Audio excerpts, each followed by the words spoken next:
I'll try that again. Good evening, everyone. It's 5 p.m. and I'd like to welcome you to the Ordinary Council meeting of the 26th of November 2024.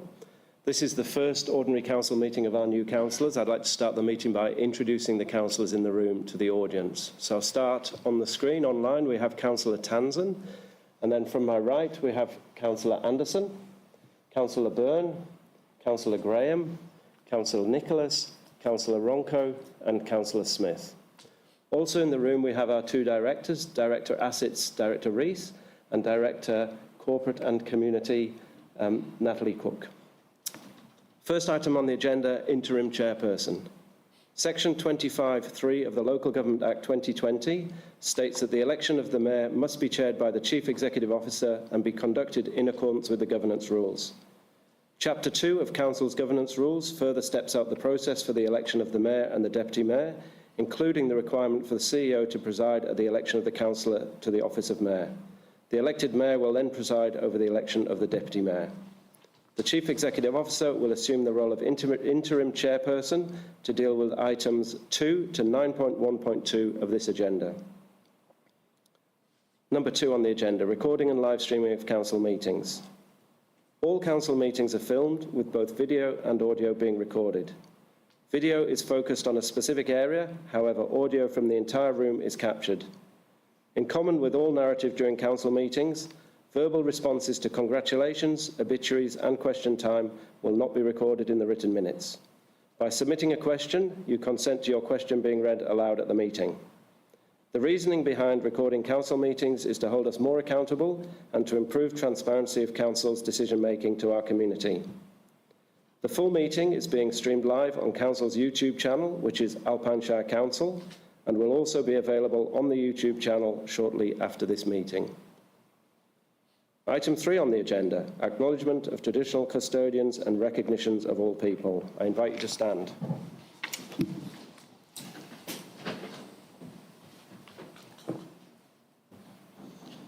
Alpine Shire Council acknowledges the Taungurung peoples as the traditional owners of the land that we are meeting on today. Council also acknowledges all of the traditional custodians of the wider lands of the area known as the Alpine Shire. We also acknowledge those people who have contributed to the rich fabric of our community and strive to make wise decisions that will improve the quality of life for all. Thank you.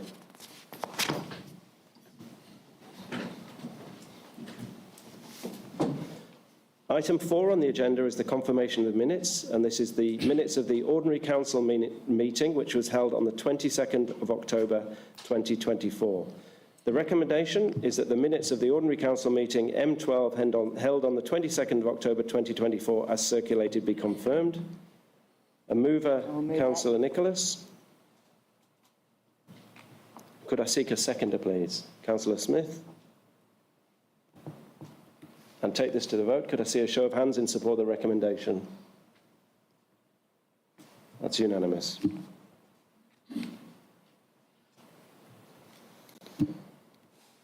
Item 5 on the agenda is apologies. We have no apologies to record this evening.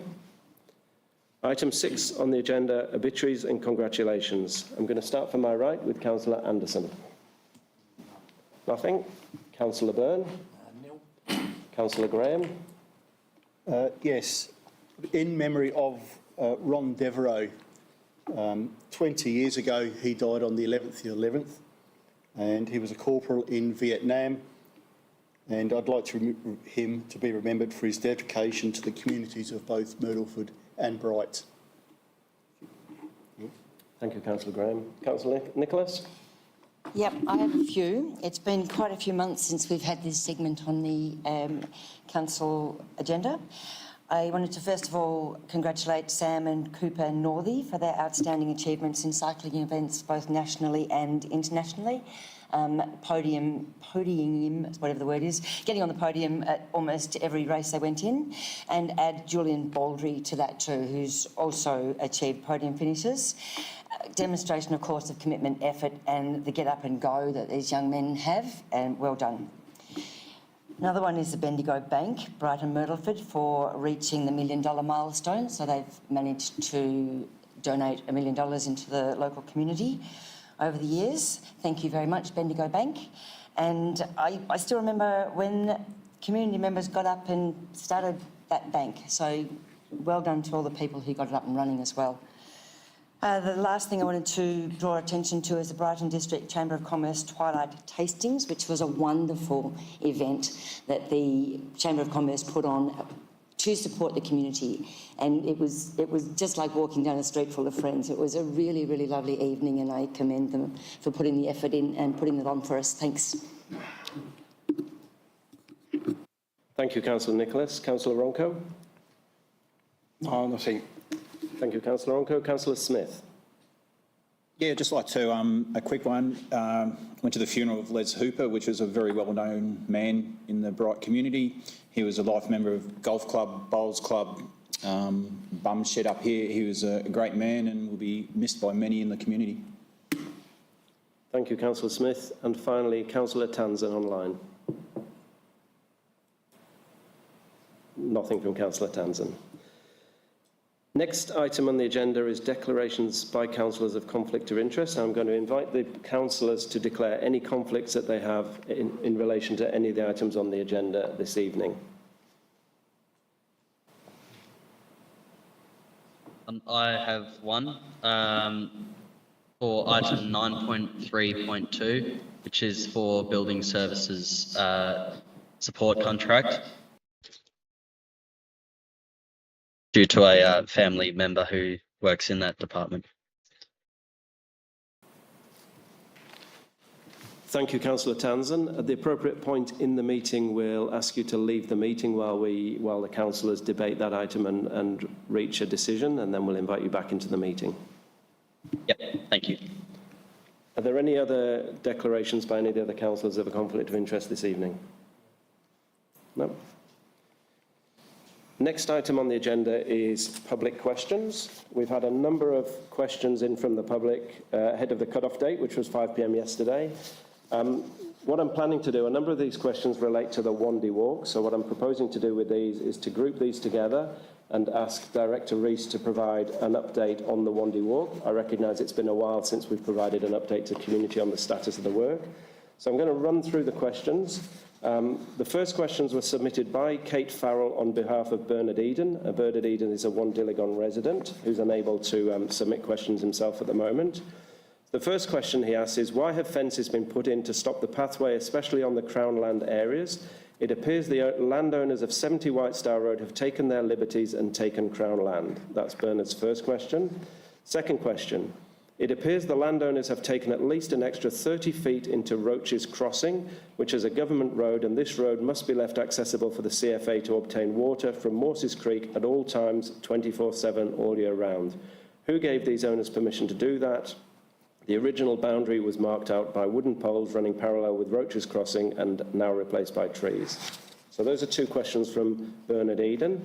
I've got two questions from Kate Farrell on her own behalf, and the first one is, between the closed road sign at the Alpine Park, end of the Wandy Walk, and one of the fixed fences further along abutting number 70 White Star Road, Road's property, someone has been wrecking the Wandy Walk and vandalising the vegetation by covering the Wandy Walk with foliage and large trees. This is actually Crown Land and is a disgrace. Who has been doing this? So that's Kate's first question. The second question is, I believe by law, if a country track that is over 50 years old, it is deemed permanently to remain open. The Wandy Walk is 150 years old. That good old saying, caveat emptor, before buying a property, I believe the owners of both of these properties knew about the existing Wandy Walk before purchasing these properties. Has anyone reminded them of their obligations that the walk was there prior to their purchases and is actually entitled to remain open for public access? So those are questions from Kate Farrell. I also have a question on the Wandy Walk from Brian Littlechild. Brian Littlechild, I acknowledge he's in the audience tonight. In short, my question is, when will the Wandy track be declared a public highway and subsequently be open in its entirety to the public? So that's 5 questions, and I'm going to ask Director Rees to provide an update on the status of the work relating to the Wandy Walk, which touches on those 5 questions and lets the community know where we're heading with this work. Thank you, Mr. Rees. Thank you, Mr. Jeremy, and thank you for all of those questions. I think it's worthwhile to acknowledge that it has taken us some time to get to this point And the main reason is because it's a very complex issue which involves a range of matters, including Crown and private land ownership, historic access by the public, land boundary principles, which revolve around river migrations and land boundary migrations, roads not in the road reserve, a range of parties including North East Catchment Management Authority, council, HVP and private landowners, and of course a high level of community interest. Council commissioned a desktop assessment of the geography, land boundaries, creek alignments and trail alignments to understand the situation and develop a way forward. What that work has established is that Morses Creek and the Wandie Walk have migrated onto private land over time, and as such there is no Crown land available on that side of the creek. What this means effectively is that there is no easement or public access allowed across private property, and therefore the landowners are within their rights to prevent public access.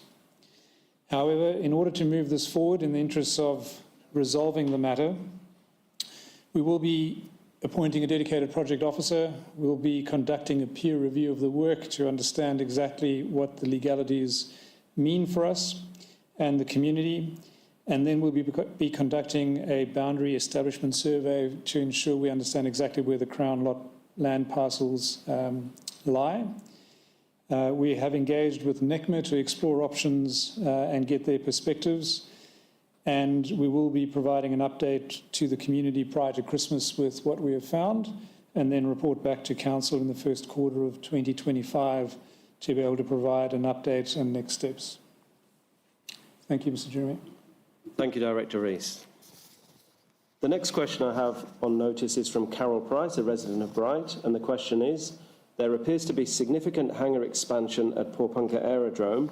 As a hangar lessee, can Council clarify the extent of any future hangars that will be constructed and the function of these hangars? And once again, ask Director Rees if you could respond to that. Thank you, Mr. Jeremy. Thank you, Carol, for your question. Just by way of background, a subdivision was approved for 15 hangars at the Porepunkah Aerodrome as part of the Aerodrome Master Plan in 2018. Of those 15 hangars, 9 have been constructed, 1 is under construction, and a further 5 are either in planning or seeking planning approval or have been granted planning approval and will be moving to construction in due course. I'm unable to comment on any future proposals beyond this subdivision of 15 hangars. Thank you, Director Rees. The next and the last question I haven't noticed is a second question from Brian Littlechild, and this question relates to what appears to be the illegal clearing of vegetation near the supports of Bright's overhead rail trail bridge, where the trail intersects and crosses the Ovens River. And the question we've been asked is, my question is, what action are Council going to take now that it has knowledge of this extensive unauthorised clearing of riparian land? And I wonder if, Director Rees, if you could respond to this one too. Thank you, Mr. Jeremy. Thank you, Mr. Littlechild. For clarity, Council actually conducted these works as a result of our ongoing defects inspection program relating to bridges. And what that identified was that there was vegetation encroaching and preventing access for inspections and rectification works to that particular bridge. The nature of the vegetation that was removed was primarily blackberry and an acacia species which is known to spread everywhere. And that vegetation falls under an exemption for these sorts of works. The removal of that debris is underway currently, and weather permitting will be completed in the coming days. Thank you, Director Rees. That is the last of our questions on notice, which were received ahead of the meeting. I'd like to open the floor now to anyone who'd like to ask a question from the floor. If you'd like to come up to the podium and state your name and where you are from. Thank you very much.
I'd like a copy of the toilets, the maintenance schedule of the toilets, and all, the cleaning schedule, and also the maintenance schedule of the toilets for the last 12 months before I make another decision as to what I do about it.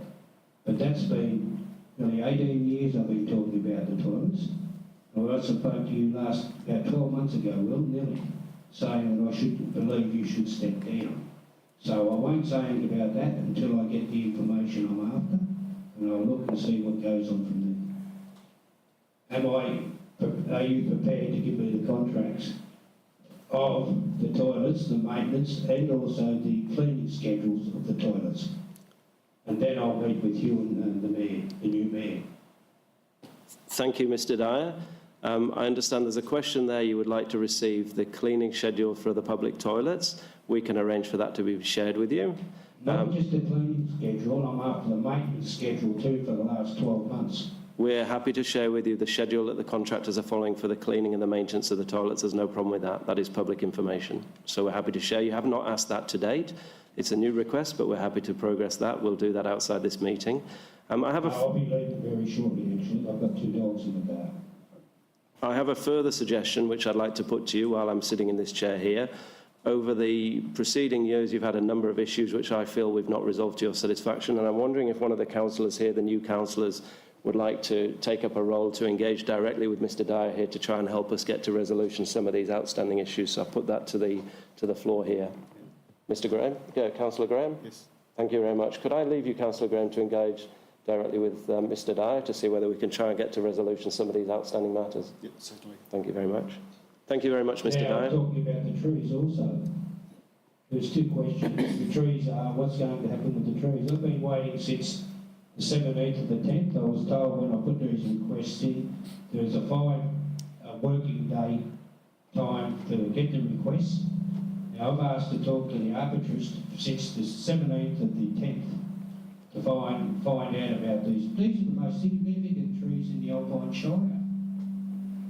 Thank you, Mr Dyer. Could you clarify, what is the specific question you have for us this evening? What is the specific thing you're asking? Looking like they're dying. Could I ask you what is the specific question you would like to have answered this evening? I've had one question so far. We've committed to give you the maintenance schedules. What is the specific question in relation to trees? And, cleaning schedule, I want those schedules. What is the specific question in relation to trees, please? The trees. I've been asked for someone to come and talk about those trees and find out what's going on with them. So what I'd like to propose here is I'd like Councillor Graham here. This is one of the topics which we've been talking about months after months. We've written to you, Mr Dyer, about the trees. We've offered to engage with you. I'd like Mr Graham here to see if this was one of those matters he can try and broker some agreement with you outside this session, if you're happy to do that, Mr Graham. Or Mr CEO, I've spoken on a few occasions in meetings the previous council, and I've also asked for the paperwork and photographs of all the trees that have been cut down around Murrayfield. Mr Dyer, Mr Dyer, Received them as yet. Mr Dyer, I've been as patient as I can be. We've found an opportunity here for a councillor to liaise with you directly in relation to your concerns. We've offered the opportunity to provide maintenance schedules, cleaning schedules.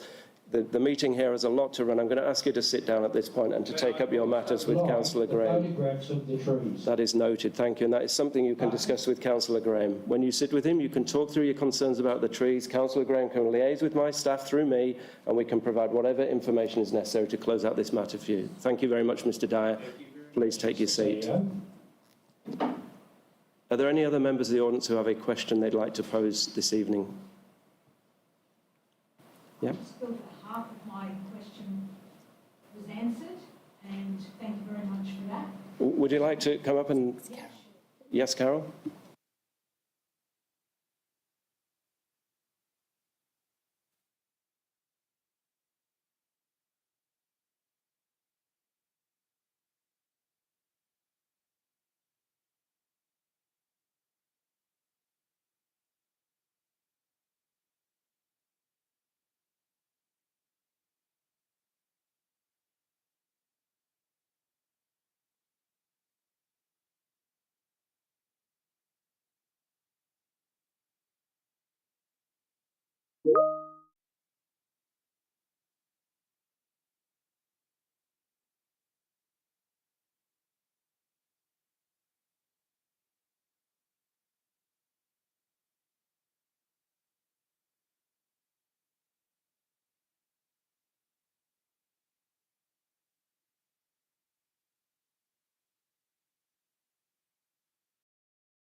Perhaps I could direct that to Councillor Rees. Sorry, Director Rees.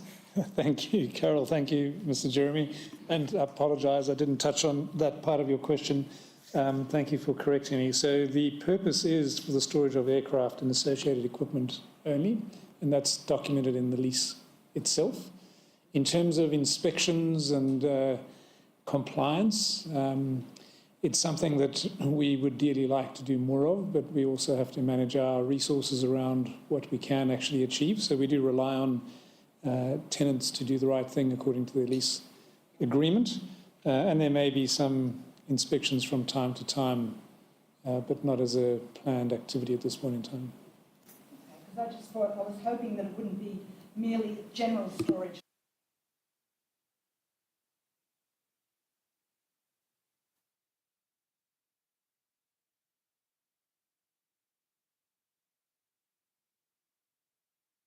Those conditions are outlined in the lease. Yeah. Thank you, Carol. Are there any further questions from the floor before we move on to the next item on the agenda? No? Item 9 on the agenda is presentation of reports by officers. 9.1 are the Chief Executive Officer's reports, and the 9.1.1 is the mayoral term. Local Government Act 2020 sets out several requirements for the election of the mayor, including the timing of the election of the mayor and the length of the term. Section 26 of the LGA 2020 requires the mayor to be elected no later than 1 month after the date of a general election. Section 26 further requires council to resolve to elect a mayor for a term of either 1 year or 2 years before electing the mayor. Whether a mayor is elected for a 1 year or 2 year term, the next election of the mayor must be held on a day that is as close to the end of that term as is practicable. It is likely that the election of the mayor will be considered at the relevant November Ordinary Council meeting next year. Chapter 2 of Council's governance rules support the requirement to set the term of office prior to electing the mayor. At this point, I will call for a motion to set the term of office of the mayor being either 1 year or 2 years. Do I have a mover? And what term are you nominating, Councillor I Nicholas? recommend that the term of office of the mayor be set for a 1 year term. Do I have a seconder for the motion that the office of the term of mayor be set for a 1 year term? Yes. Councillor Byrne.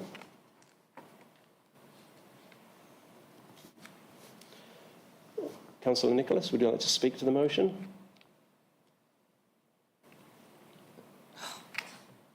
No. No? Councillor Byrne? No? Would any of the councillors like to speak to this motion? No? In which case we'll take it to a vote. Councillors in favour of the motion, which is that the term of office of the mayor be set for a 1 year term, please raise your hands. That's unanimous.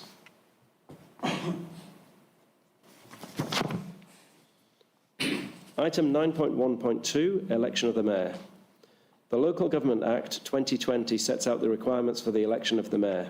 Section 25 of the Local Government Act requires the meeting to elect the mayor to be open to the public. Any councillor is eligible for election or re-election to the office of the mayor. So in the council report, we outlined the role of the mayor and the specific powers of the mayor, but I'm going to move straight through to the process of calling for nominations. So I'd like to call for nominations for the office of mayor in accordance with Chapter 2 of Council's governance rules. I'd like to nominate Councillor Nichols for the office of mayor.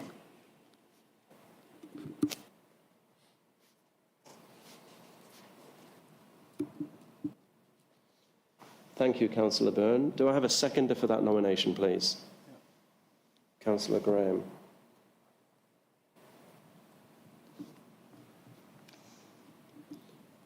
Councillor Nicholas, could I ask whether you accept that nomination?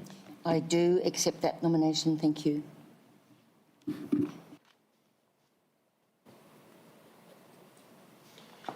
Could I ask councillors whether there are any further nominations for the office of mayor?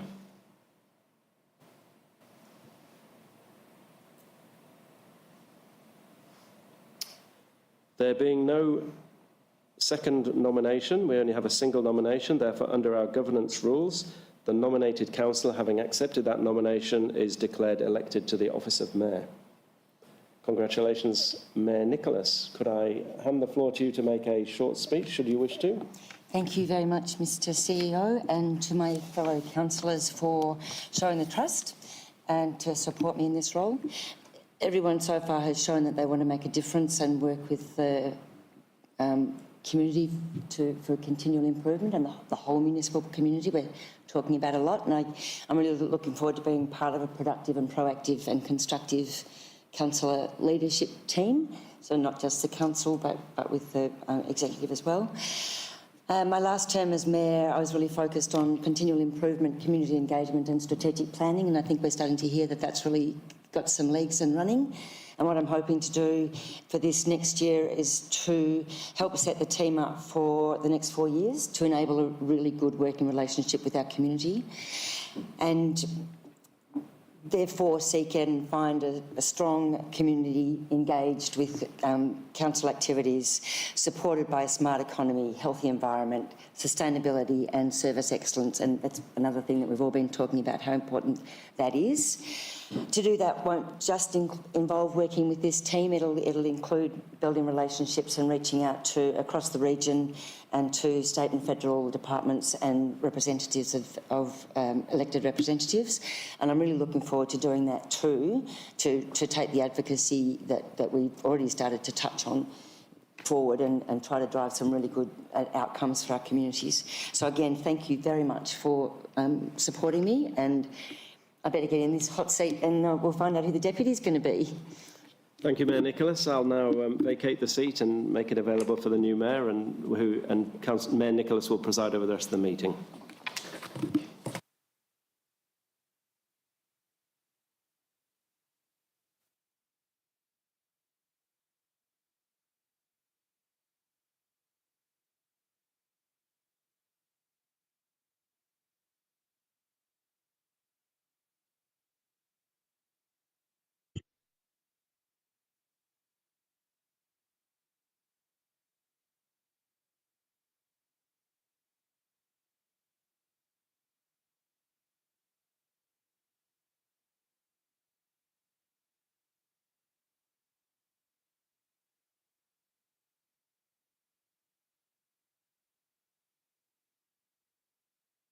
I'm just using Microsoft Office, which I'm not very good at, so I apologise for fumbling around. Here we go. So the next item on the agenda is item 9.1.3, Office and Term of Deputy Mayor.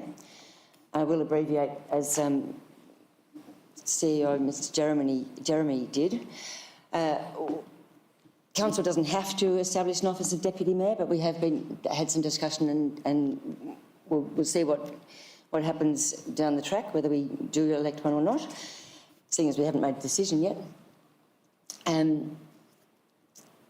The Deputy Mayor's term of office can either be the same as the Mayor's or it can be for 2 years as well.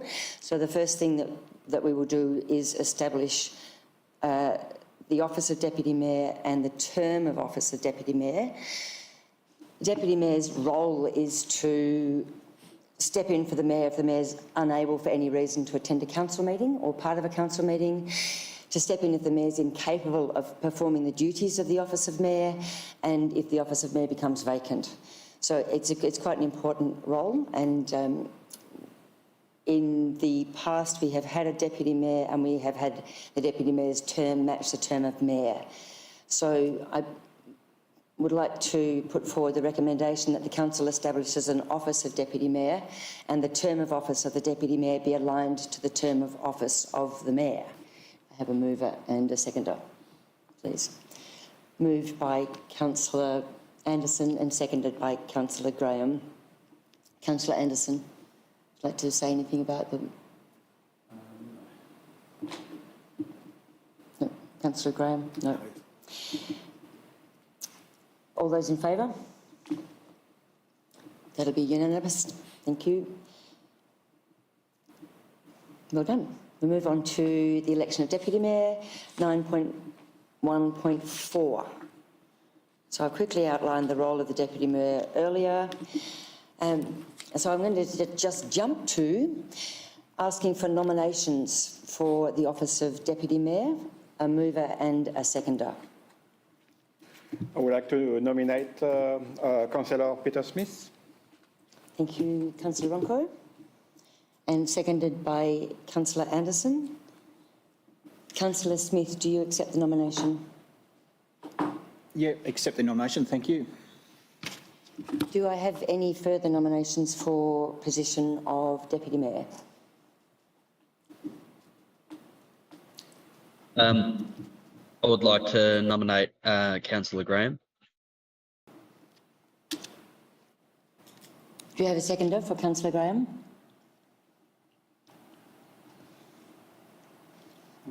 No. That nomination will lapse. Councillor Tanzan. Thank you. As there are no further nominations for Deputy Mayor, Councillor Smith is elected to the role. Congratulations, Councillor Smith.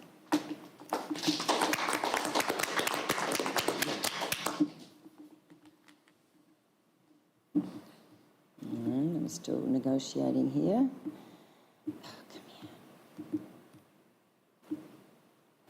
Okay. The next item on the agenda is item 9.1.5, which is the councillor oaths or affirmations of office. And I am going to ask CEO to talk to this. Is that appropriate? Yep. Thank you, Madam Mayor. The Local Government Act specifies that a person elected to be a councillor is not capable of acting as a councillor unless he or she has taken the oath or affirmation of office in the manner prescribed by the regulations. Each of the councillors has now taken their oath or affirmation of office, and we're required to record those in the minutes of meeting this evening. So the recommendation is simply that the oaths or affirmations of office signed on the 14th of November 2024 be received and recorded in the minutes of this council meeting. We have a mover and a seconder. Moved by Councillor Byrne, seconded by Councillor Anderson. Councillor Byrne. Nothing to say. Councillor Anderson. Nope. Would anybody else like to? No. Put the recommendation to the vote. Who is in favour? Perfect. Be unanimous again.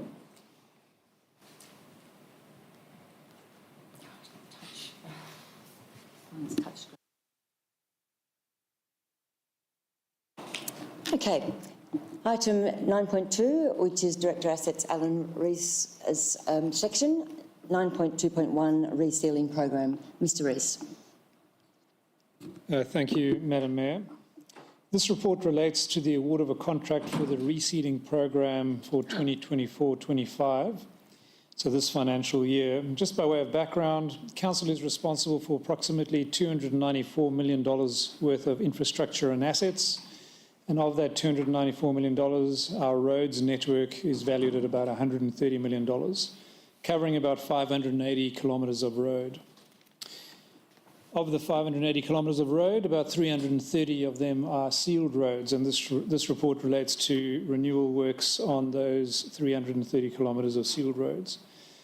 Council's renewal program is part of the annual capital works program that restores, rehabilitates and renews an existing road asset to its original service potential. The reseeding program is scheduled to be completed in the Lower Ovens region this year, which encompasses Myrtleford and surrounds. Just by way of context, this program is a rolling program and rotates around the Shire, each year focusing on the Upper Ovens, which is Brighton surrounds 1 year, then across to the Kiewa Valley the next year, and then to the Lower Ovens the year after. So we continuously work in an efficient manner. However, if there is a road that is outside of the program that needs to be repaired, we obviously add that as a priority. This year we'll be looking at repairing about 9 kilometres of road in the Lower Ovens area. The program was procured through a public tender process. There were 16 tenderers downloading, or prospective tenderers downloading the tender document, and we received 3 conforming tenders. Following the evaluation of those tenders, it was determined that the tender from Rich River Asphalt best met the requirements of the selection. From a financial perspective, the value that has been recommended for the award of this contract is within the adopted budget and so therefore can be accommodated. There is a risk that works will hinder or delay traffic in the local areas, and the way we mitigate that is through door knocking and also scheduling the works outside of school holidays and busy periods as far as possible. So, based on that summary, the recommendation is to award that contract to Rich River Asphalt for the total value of $446,884 GST exclusive. Do I have a mover and a seconder for the recommendation? Councillor Byrne, mover. Seconded, Councillor Smith. Councillor Byrne. It's nice to see that we're getting on top of the road problems. Thank you. Councillor Smith? Yep. I have a question, a couple actually, but I'll see if anybody else has something they'd like to ask or comment on first. How does the $446,884 compare to previous years? Thank you, Madam Mayor. The way we determine the value of the works is dependent on the condition assessment of the roads. So this year it's slightly less than the year before. The year before that it was slightly more, so it does depend on the extent and the condition. Roughly speaking, we're in that sort of $450,000 to $550,000 mark each year, and that's catered for through our depreciation schedule in our asset management plan. Thank you, Mr. Rees. And I also wanted to ask if this program would be tackling the damaged portion of road on the Great Alpine Road near the Berry Farm and the big pothole on the Kiwa Valley Highway just out of Toowoomba. Thank you, Madam Mayor. So just for clarity, the Great Alpine Road and the Kiwa Valley Highway are Vic roads or state government responsibility for those roads and the maintenance of them, so we will not be conducting works on those roads as part of this program. Thank you very much. Any further comments, questions? No, take this one to vote. All those in favour? Unanimous, thank you. And we'll move on to Director, Corporate and Community, Ms Cook. Section 9.3, and the first item is 9.3.1, appointment of councillors to represent council on committees and boards. Thank you, Mayor Nicholas. Item 9.3.1, appointment of councillors to represent council on committees and boards. Council operates and participates on a range of special advisory and external committees and groups. Appointment of councillors to these various committees and groups enable good governance and decision making for the 24-25 year. Council representation on committees is required for council's own committee groups as well as of various external committees. Delegate and committee appointments are focused on councillors' experience and areas of interest. And in some cases, appointments may be made on the basis of maintaining some consistency across groups. The roles and responsibilities of councillors will vary depending on the position they are appointed to. Within the report, there is a table of the council-appointed delegates, groups and committees, which outlines both the committee and provides an overview of the functions of that committee. The recommendation is that councillors be appointed as council's delegates on a range of groups and committees, and I'm seeking nominations for those committees as a part of this recommendation. Thank you. Thank you, Director Cook. We have Municipal Association of Victoria Mayor and Deputy Mayor. So Mayor Nicholas and Deputy Mayor Smith. Or are you going to put the councillor names in?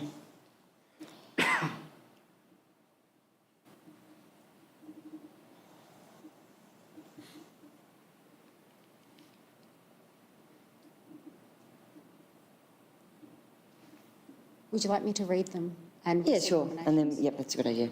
So Otherwise I the can. Hume Region Local Government Network is generally attended by the Mayor, Yep. Mayor Nicholas. The CEO Employment and Remuneration Committee is generally attended by the Mayor, so Mayor Nicholas and 2 councillors, if there are 2 councillors who wish to nominate for this. Councillor Anderson and Councillor Tanzin. Thank you. Rural Councils Victoria is generally attended by the Mayor, as is the Tangerang Local Government Forum. The Alpine Shire Council Finance Committee generally would have 2 councillors on this committee. Councillor Byrne and Councillor Smith. I was waiting for him to put his hand up. The Alpine Shire Council Audit and Risk Committee would generally have 2 councillors on this committee. Same, Councillor Byrne and Councillor Smith. The Alpine Children's Services Board. Thank you. Councillor Anderson. Goulburn Murray Climate Alliance. Councillor Graham. With a second, Councillor Anderson. The Alpine Resilient Partnership. Councillor Ronquo. That is all the committees. Thank you. So the recommendation is that councillors be appointed as councillors delegates on these committees. Could we move in a seconder for the recommendation? Moved Councillor Anderson, seconded Councillor Graham. Councillor Anderson. Nothing to add? No. Councillor Graham? No, nothing. No. Anybody else like to make a comment or say anything? No? Okay, I'll put the recommendation to the vote. All those in favour? Unanimous. Thank you. It's terrific to see a good spread of commitment across the roles that we are asked to play as councillors formally like that. No, I lost myself in the... Yeah. Okay. The next item is item 9.3.2, which Councillor Tanzin has a conflict of interest declared for. So can our IT people please turn him off? And I'll record that as 5:44 p.m.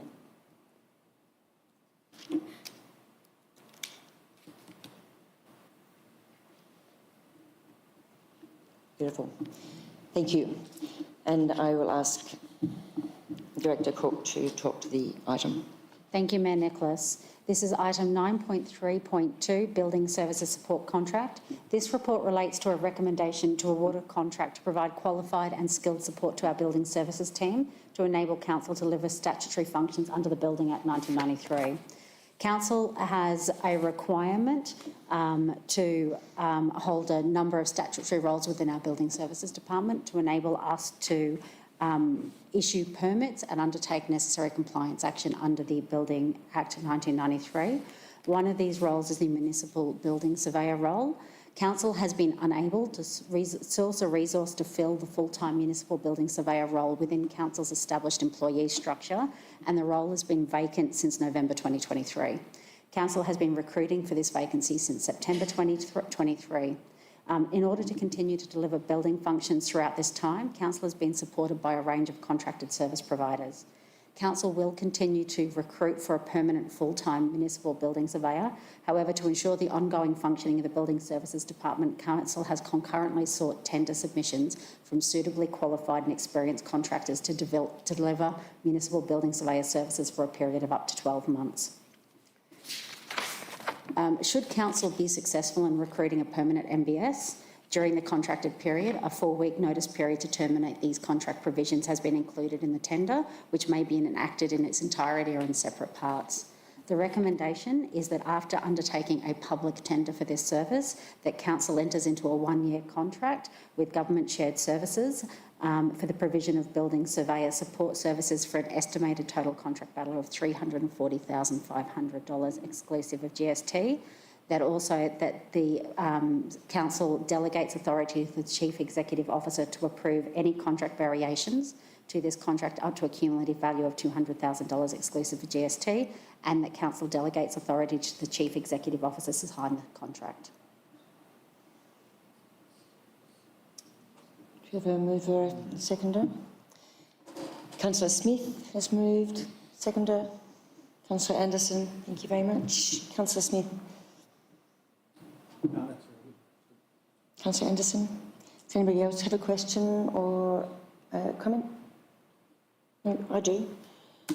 The $200,000 additional seems like quite a lot as a sort of a contingency. Could you please explain that? Yeah, so this is not a budgeted contingency. This is simply allowing for the fact that this is a service-based contract. So, for example, our current contract that we are entering into only allows us for up to 8 hours per week of MBS support.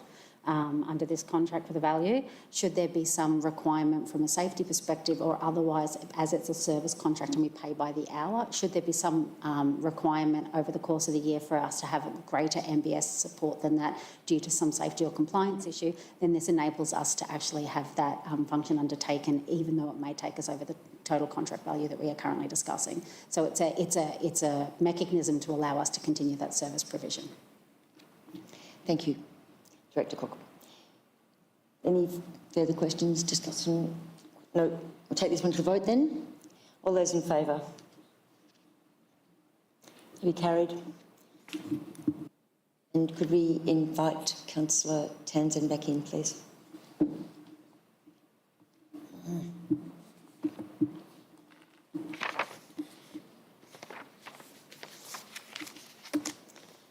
The next item is item 9.3.3, Instruments of Appointment and Authorisation, Planning and Environment Act, but we'll just wait till Councillor Townsend pops back up. There he is. Thank you, Director Cook. Thank you, Mayor Nicholas. The next item is item 9.3.3, Instruments of Appointment and Authorisation to the Planning and Environment Act 1987. The instruments of appointment and authorisation are an important means of council ensuring its officers are appropriately authorised under the relevant acts that council administers. This report provides for permanent appointments to councillors, manager, regulatory services, strategic planning team and the compliance and local laws team. So this enables new appointments to roles within those teams to have the appropriate authorisations under the Planning and Environment Act to undertake their roles. The recommendation is outlined in your report. Could I have a mover and a seconder for the recommendation? Councillor Byrne and Councillor Graham. Thank you. Councillor Byrne? No. Councillor Graham? No. Anybody else? No. I just wanted to make a comment that in the last time we had this instrument of appointment in a council meeting, there was a question about whether we needed to, and it was answered in the following meeting. Yes, we do need to bring this to a council meeting because of the specific way the Planning and Environment Act authorises delegations. So I just wanted to make that clear again in case people had missed that in watching council meetings in their excitement. So we will now take this one to the vote. All those in favour? That'll be unanimous again. Super. We're up to item 10, informal meetings of councillors, where we have a list of the meetings that we have so far attended that were scheduled or planned for the purpose of discussing the business of council. And the recommendation is that we note that we receive the informal meetings of councillors for November 2024. Have a mover and a seconder, please. Councillor Byrne. Councillor Ronco. Any comments? No. Put it to the vote. All those in favour? Carried unanimously. Presentation of reports by delegates. We haven't been delegates yet, so we won't have any reports. Item 12 is general business, and I will start from my left with Councillor Smith. Nothing. Councillor Ronco? Predictably, I have got something. It's council plan time. So council plan is the 4-year plan for the Alpine Shire. Every council does one after an election. And we have a reference group, not sure if it's been appointed yet, that we'll be working with to develop the plan, but there's also Engage Alpine on our Alpine Shire website where people can fill out a survey. And we have had 2 pop-ups so far, one at Brighton, one at Myrtleford, and the next one will be at Mount Beauty on the 7th of December, I think it is, at the market. And there'll be another one at Harrietville, which is in January, and I can't remember the date, but the Harrietville market in January, quite early in January. And I encourage everybody to, in some way, share their vision, ideas and concerns about the Alpine Shire, because that's one of the ways we can step forward into what our communities want us to do. So watch that space and engage with the reference committee once, or reference group once they're set up as well. I also wanted to pick up Ray's comment and congratulate not all the new councillors, but also say thanks to everybody else who stood, because the people who stand are there because they want to do something good for their communities, and it's not an easy step to take to put yourself out there and ask for support. The final thing I wanted to say is that it's a reminder that, like everybody else in the community, council staff and councillors get up in the morning and they go to work to do the best they can for their community. And in supermarkets, in banks, in newspaper offices, when you're on the end of the phone, you get told that if you're rude or otherwise behave inappropriately, that's not okay. And it's not okay to do that to our staff or to councillors. And I just wanted to put it out there because the behaviour seems to be growing as a way people in public roles are approached. And I think people, if you get angry, take a step back, take a breath, and just think about, put yourself in the other person's shoes. Just wanted to say that at the beginning of this term so that we set the boundaries and make sure that when we are approached that it's respectfully.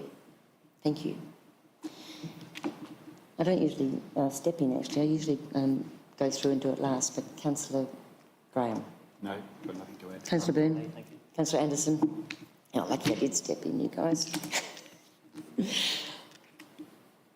Councillor Townsend, sorry, yes. And I'm terrible, nothing aren't I? from me, Thanks. thanks. Made a noise. No, I've lost my page again. Motions for which notice has previously given, and there are none. Reception of and reading of petitions, item 14.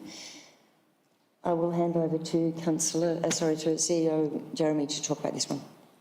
Thank you, Madam Mayor. Council has received a petition containing 40 signatures from residents in Porepunkah and surrounds, requesting that Council considers keeping McCulloch Street closed to through traffic as it is currently. A barrier is located approximately halfway along, which allows entry into McCulloch Street from its north end via Station Street. Entry from Service Street allows access from the southern end. The petitioners have noted a preference to maintain the current status quo and have outlined arguments in support of this petition. In accordance with Council's governance rules, a report will be prepared and presented at the next Ordinary Council meeting, which is the December Ordinary Council meeting. So recommendation this evening is that Council notes and receives the petition containing 40 signatures from residents in Porepunkah and surrounding areas, requesting that Council considers keeping the existing barriers to vehicular traffic along McCulloch Street in Porepunkah into the future. Can mover and a seconder for noting and receiving the petition. Councillor Byrne and Councillor Anderson, thank you. Would you like to say anything? No? We'll deal with it in future business. Yeah, Councillor Anderson, no. All those anybody else like to say anything? No. Take it to the vote. All those in favour? Unanimous. Item 15 is documents for sealing. It's a recommendation that we have a 173 agreement and 3 instruments of appointment and authorisation to sign at the end of the meeting. The mover and a seconder. Councillor Smith and Councillor Graham. I'm going to take that one to the vote. All those in favour? It's unanimous. Thank you. And therein lies the end of the meeting. Being no further business, I declare the meeting closed at 5:56 p.m.